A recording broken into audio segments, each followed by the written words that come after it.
রাজধানীর চাংখারপুল এলাকায় ২০২৪ সালের আগস্টে ৬ জনকে গুলি করে হত্যাসহ সংঘটিত মানবতা বিরোধী অপরাধের মামলায় আন্তর্জাতিক অপরাধ ট্রাইব্যুনালে সাক্ষ্য দিয়েছেন স্থানীয় সরকার মন্ত্রণালয় এবং যুব ক্রীড়া মন্ত্রণালয়ের উপদেষ্টা আসিফ মাহমুদ সজীব ভুঁইয়া।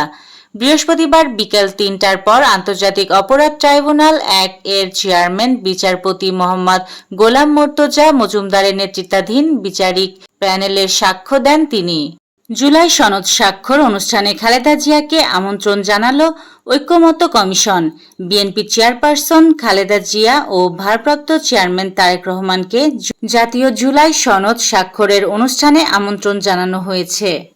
রাজশাহী বিশ্ববিদ্যালয়ের কেন্দ্রীয় শিক্ষার্থী সংসদ রাকসু নির্বাচন একটি কেন্দ্রে ভোট গ্রহণে কারচুপি অভিযোগ তুলেছেন ছাত্রদল সমর্থিত ঐক্যবদ্ধ নতুন প্রজন্মের ভিপি প্রার্থী শেখ নূর উদ্দিন আবির।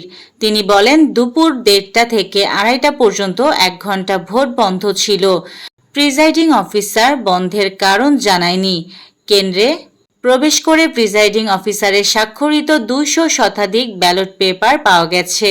সেগুলো বাক্সে ভরা হয়েছে বলে আমরা মনে করি। ২ দশকের মধ্যে সবচেয়ে কম পাশের হার নিয়ে উচ্চ মাধ্যমিকের ফলকে যথাযথই মনে করছেন ঢাকা শিক্ষা বোর্ডের চেয়ারম্যান অধ্যাপক খন্দকার এস সানুল কবির।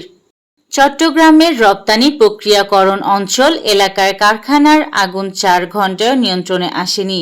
আগুন নেভাতে কাজ করছে ফায়ার সার্ভিসের ১৫টি ও নৌবাহিনীর ৪টি ইউনিট। আজ বৃহস্পতিবার সন্ধ্যা ৬টা পর্যন্ত আগুন নিয়ন্ত্রণে আসেনি। এ ঘটনায় হতাহতের খবর পাওয়া যায়নি। ইসরায়েলের কারাগারে ২ দশকেরও বেশি সময় ধরে বন্দী রয়েছেন ফিলিস্তিনের ম্যান্ডেলা হিসাবে খ্যাতি পাওয়া মারওয়ান বারঘুতি। ফিলিস্তিনি সংগঠক ফাতাহ আন্দোলনের সিনিয়র ও জনপ্রিয় নেতা তিনি।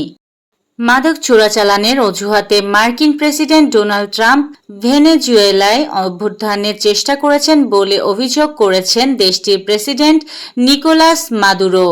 এর আগে ট্রাম্প জানান, মার্কিন গোয়েন্দা সংস্থা সিআইএকে ভেনেজুয়েলায় গোপন অভিযান চালানোর অনুমোদন দেওয়া হয়েছে। এর প্রক্রিয়ায় এমন অভিযোগ করেন মাদুরো। খবর বার্তা সংস্থা মেহেরের। এবার বিশ্ব চ্যাম্পিয়ন আর্জেন্টিনা ফুটবল দলের গর্বিত স্পন্সর হল টেক জায়ান্ট ওয়ালটন। ম্যাচটা জেতার যে খুব বেশি সুযোগ নেই তা হয়তো অনুমান করেছিল বাংলাদেশ নারী দলও। বিশাখাপত্তনমে অস্ট্রেলিয়ার বিপক্ষে ম্যাচে আজ ২ গুরুত্বপূর্ণ ক্রিকেটার মারুফা আক্তার ও নাহিদা আক্তারকে তারা রেখেছিল বিশ্রামে। বিশ্বকাপে আরও ২টি ম্যাচ বাকি। তার আগে চোট আঘাত এড়াতেই এমন সিদ্ধান্ত। এই ছিল আজকের শীর্ষ সংবাদ। ছিলাম আমি ইয়াসমিন আক্তার, সুরমা টিভি 24।